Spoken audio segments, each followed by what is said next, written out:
nice part of town. And this guy was heavy into the occult. Okay, I mean, it was creepy, this guy's apartment and the stuff that was there. I mean, it was just creepo city. And I used to visit the Good Tooth Fairy.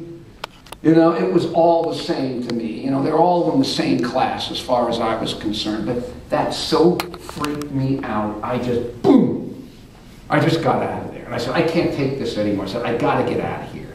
I just got to get out of this place. And I traveled enough to know you can go to the moon, you're not going to get away from yourself. I had been on the road enough, but I just said, I can't take this here. So I left Copenhagen and I go to Paris.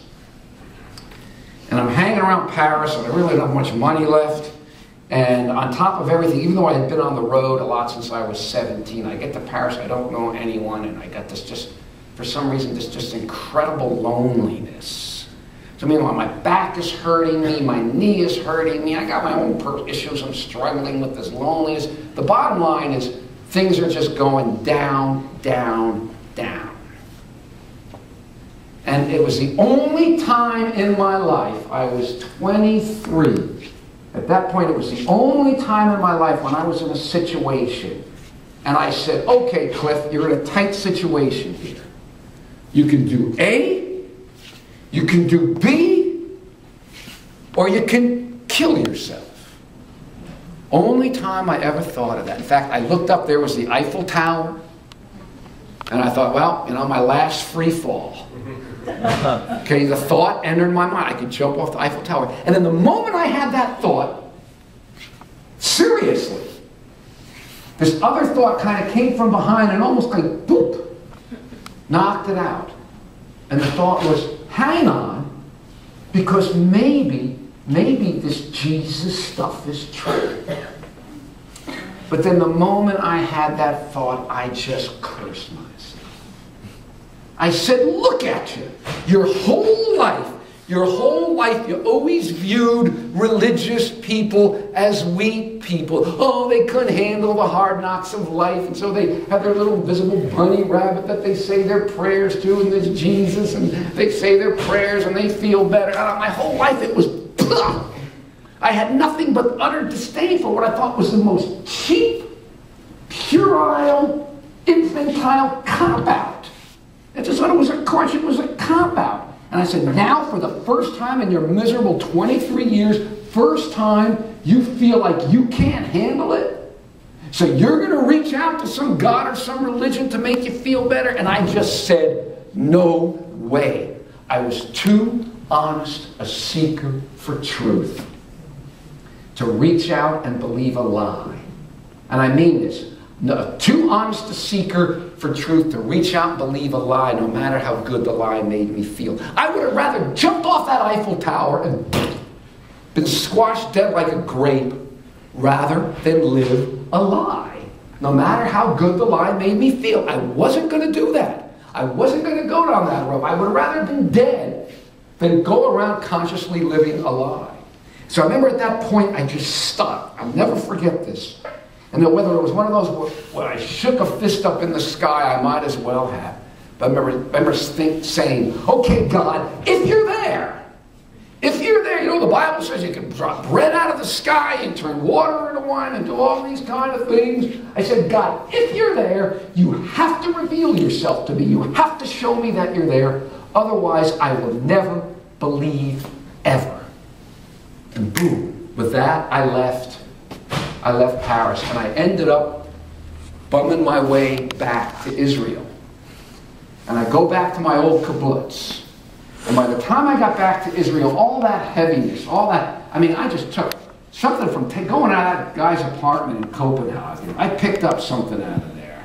And it just drugged me down big time. But by the time I got back to Israel, pretty much all that depression, all that stuff got off to me, and I was back to my good old obnoxious self, which probably explained why when I go back to the kibbutz, they don't let me back on the kibbutz. The Israelis won't let me back on the kibbutz. All right, fine, I'm going to go to another kibbutz, because all that mattered to me was to work on my novel.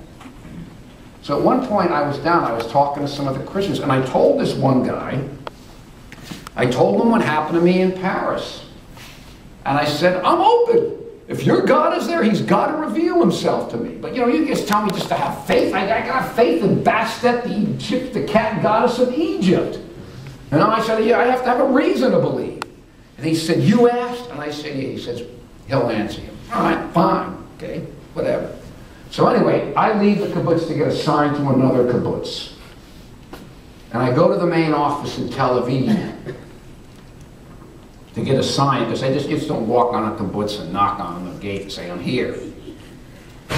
So I go to the office to get assigned to a kibbutz. And there's a boy at the desk ahead of me. There's a woman in the office, and there's a boy at the desk ahead of me. And I'm waiting my turn. And I just happen to look over on the desk, and I see a sheet of paper. And it has the name Clifford Goldstein. And so I asked the woman, I said, excuse me, I interrupted her, how did you know I was coming? She says, who are you? I don't know who you are. And I point to the paper. I say, Clifford Goldstein. Well, the guy who was ahead of me, he jumps up and says, no, that's mine. My name is Clifford Goldstein. Okay, you know, I mean, Clifford Goldstein's not the most common name in the world. But, you know, let's be fair. Where was I? Okay? Okay, where was I? Okay? And then I said, right, Cliff, where are you from? He says, I come from Miami Beach. And I remember now, it was funny, because when I told my mother this story, she remembers when I was a kid, we used to get these pediatrician bills. They used to come to our house for Clifford Goldstein, but they were his bills, not mine. We had the same pediatrician. So anyway, I'm just warming up. So he's there to get assigned to a kibbutz. And I said, Cliff, have I got the kibbutz for you? I said, you go to my old kibbutz and you tell him that your name is Clifford Goldstein and that you come from Miami Beach and see what happens. Well, anyway, much to my, he goes to the kibbutz. Well, I'm hanging around Israel for a while. I go to another kibbutz or so, and I'm just running around like a chicken with its head cut off, and I'm not getting it together. And I decided I'm going to come back to the States. You know, I just wanted to come back and work on the novel. Nothing else mattered to me. And so I go to my old kibbutz for a visit. And of all the different rooms on the kibbutz, Clifford Goldstein from Miami Beach was in the same room that I used to have when I was there. And more than that, there were 2 beds in the room, and he was in the same bed that I was in. So we're just looking at that. We're kind of laughing about that a little bit. And I'm sitting in the room next to the bed, and I'm talking to him. And I look up on the bookshelf, and I see a bunch of my old books on the bookshelf. Because when I left Israel to hitchhike up to Denmark, I can't take my books with me. You know, people travel like that. You take a book with you, you trade books with other backpackers or whatever. You know, there's a sort of I couldn't take. So I left all the books on the bookshelf. And I saw a number of my old books. And I said, hey, Cliff, you like my books? And he goes, what are you talking about? Those are all my books. And I said, I don't believe. I remember saying, no way. And I stood up and I reached for my Sylvia Plath book. Same author, same title, same edition, same everything. But it wasn't my book. It was his book. And then on top of it, I said, Cliff, are you a writer? And he says, yes, I'm a writer, and I've come to Israel to write. Okay? Then, what do I do with this? Then, where this is going on, this girl walks in. It's his girlfriend. I never saw her before. She's got blonde hair. She's from Denmark. And her name is Tina. Okay? All right, now I said, what do you do with this? What do I do with this?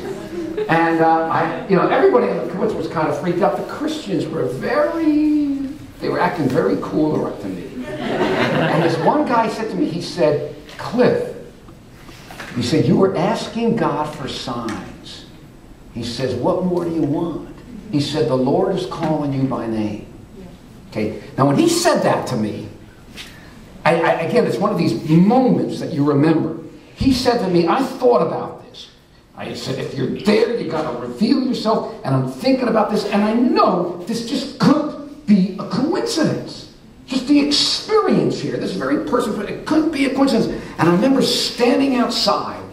And it hits me. This can't be a coincidence. That means there's... And it was like the first time in my life, I kind of looked up in the sky with a little bit of reverence, not quite fear and trembling. I just kind of looked up with a little more fear, a little more, scared or so on, reverence or whatever. But anyway, the bottom line is these Christians, whom I harangued and harassed the whole year, but really in many ways still were kind and loving to me no matter what I did. No matter how angry I made them and no matter how obnoxious I was or whatever, they never stopped being kind to me.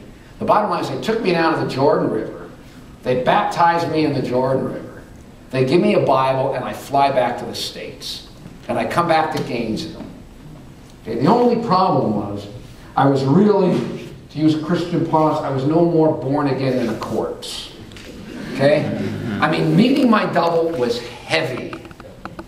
And it just made me know there's got to be something else going on out there. I mean, it's just something else had to be out there. My worldview that I had, I wasn't so sure about that anymore. Okay, so something else. But all I really cared about was working on my novel. And I got a little apartment. It's gone now. I came back right over, not far from the post office. Right in that area, I had a little apartment. I barely eked out any kind of existence. I ate lunch every day with the Hare Krishna. Just because I didn't really want to work. All I wanted to do was work on my novel. I had put 2.5 years into this book. Nothing else mattered. So I'm back in Gainesville, and I had a Bible that my grandmother gave me, and I picked up, they gave me a Bible too. And I started to read the Bible, and I'm reading. But if you're not into it, I couldn't get past the talking snake story. It's like, So the bottom line, nothing in my life really changed. I was a little more open to spiritual things, but nothing changed. All that I want to do is work on my book. Now, I want to backtrack a little and then come back to Gainesville. When I left that guy in Copenhagen, when I was in Israel, I laid down one after. I'm not going to get into too many details. I started having these really bizarre cult experiences. Just having manifestations and things were going on, these kind of supernatural cult experiences, astral projections, and so on and so forth. And this stuff started to get more and more real to me. I got to a point where I said, man, this is heavy stuff. This is real. Maybe the occult. Maybe spiritualism. Maybe this is where the truth is that I'm looking for. Because as I said, the Christians had given me a Bible, so on, but I didn't have any relationship with God. I didn't know anything about God or Jesus or anything like that, and so on. But this occult stuff was for real. So finally I decided I'm going to get a book on the occult. And I'm going to study the occult. And so I'm walking over to the library to get a book on the occult, and I walk past a health food store. It's where the swamp is now. There was a health food store there. And I knock on the door to the health food store, just tried to ask the guy for a job on the way over. And this guy comes out, and we start talking, and I tell him what I'm into. He says, what? He pulls me in the health food store and locks the door. And I start telling my cult experience, and he starts to warn me about this. He starts talking to me about the devil and so on. Talking to me about the devil, he might as well talk to me about Santa Claus. And he says, well, here, I want to give you a book to read. Read this book. So he hands me a book. So I take the book. Then I walk over to the library over at Smathers? Okay, that, whatever. And